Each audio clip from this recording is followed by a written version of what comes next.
Get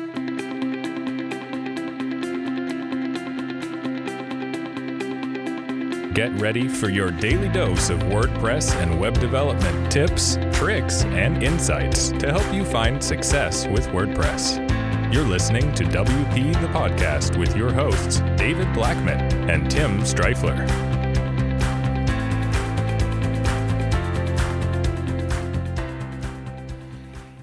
Hey everybody, welcome to another episode of WP the Podcast, brought to you by WP Gears.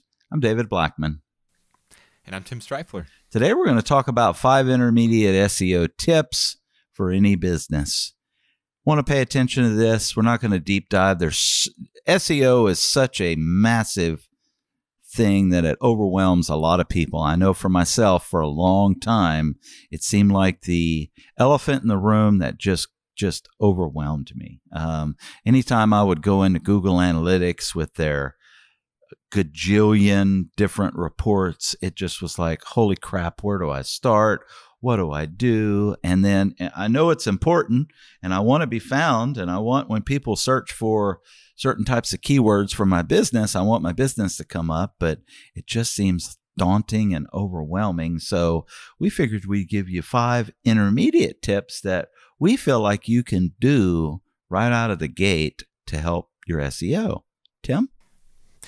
Yeah, and we've talked a lot about the kind of the basics and the core most important things, like have really good content, have title tags, those types of things. But these are some things that kind of will help you take it to the next level when you are wanting to rank and you're starting to focus on SEO. So I'll go ahead and get it started. The first one is have a fast loading website. Now this is kind of more of a basic one. I could say it's more of a beginner tip, but I think it's important to be on this list too because it is really, really important. Google is taking the load time of a website more and more each and every year. They're taking that into consideration, and so a slow loading website is going to not rank very well.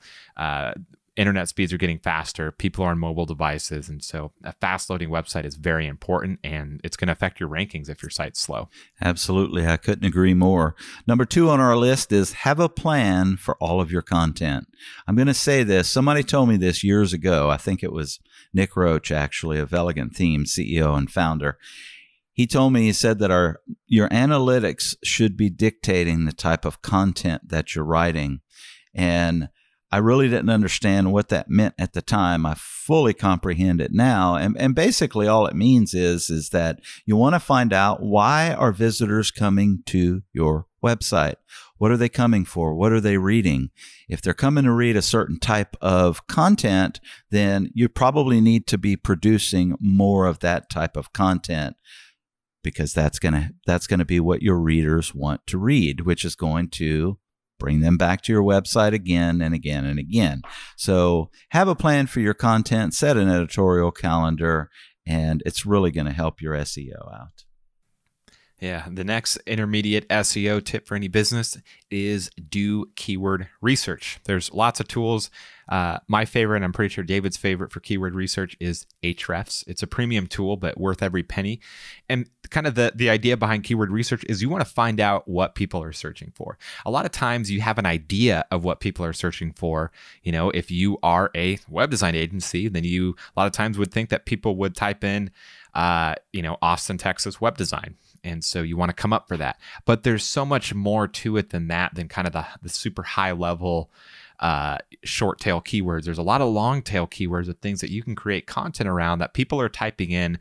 And you can kind of think of keywords as problems that the user wants solved. So a lot of times it might be web design company that specializes in restaurant websites in Austin, right? That's a long tail keyword. It's not a general term. It's more specific, but that's a problem that someone wants solved. They need to find a web designer that specializes in that niche that is in their area. And so doing keyword research, you can figure out what those things are that people are typing, and then you create content around it. That way Google can rank you when it comes up. And now that's someone that is potentially a buyer or someone that can hire you that is on your website, and you're providing them with content, a solution to their problem.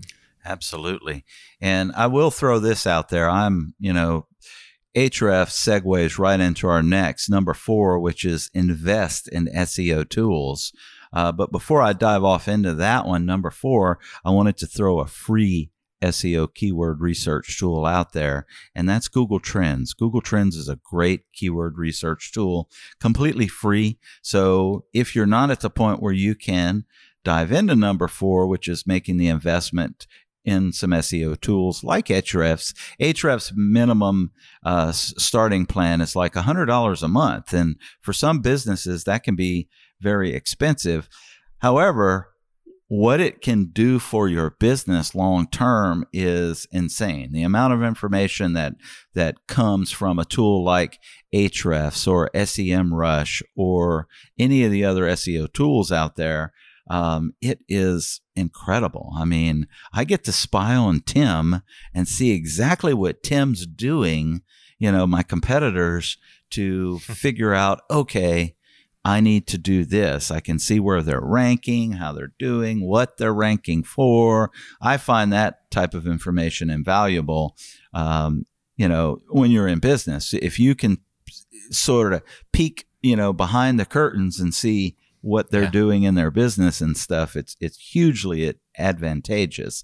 I almost don't want to tell people to do this because my competitors that may not be doing this, they might start doing it to me. And I know how much of an advantage it is, and I'm picking with Tim. We're obviously partners with WP Gears and stuff, but there's a lot of competitors out there that I just take a look at on the regular just to see where they're at, what they're focusing on, and how they're doing with it and stuff. And what I like about it is it gives you the search volume for specific terms that you're ranking for, so you can tell where you really want to invest your time and money and energy in. So, invest in SEO tools. And we've got one more, Tim. What's number 5?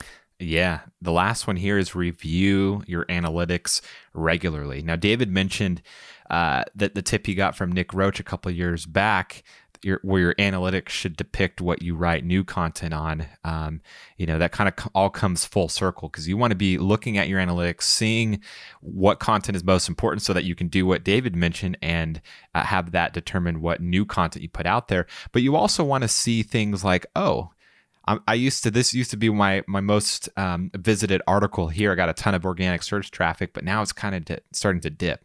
And then from there, you can see, okay, it's time to refresh that blog post, add more to it, make it more thorough so that you can start getting more and more traffic from it. And we actually talked about that a few episodes back in episode 495.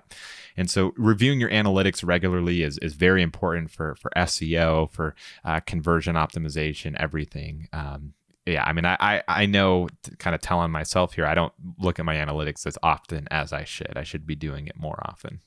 I couldn't agree more, and I'm in the same boat as you, but there's only so many hours in the day, Tim.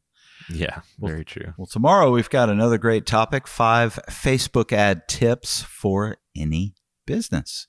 Tim, until tomorrow, we'll see you then. Take care. Bye-bye. We've come to the end of today's episode of WP the Podcast. Join us tomorrow for more daily tips and strategies designed to help you run your WordPress business toward success. Remember to subscribe to WP the Podcast so you can stay up to date with each episode. And don't forget to rate and review us.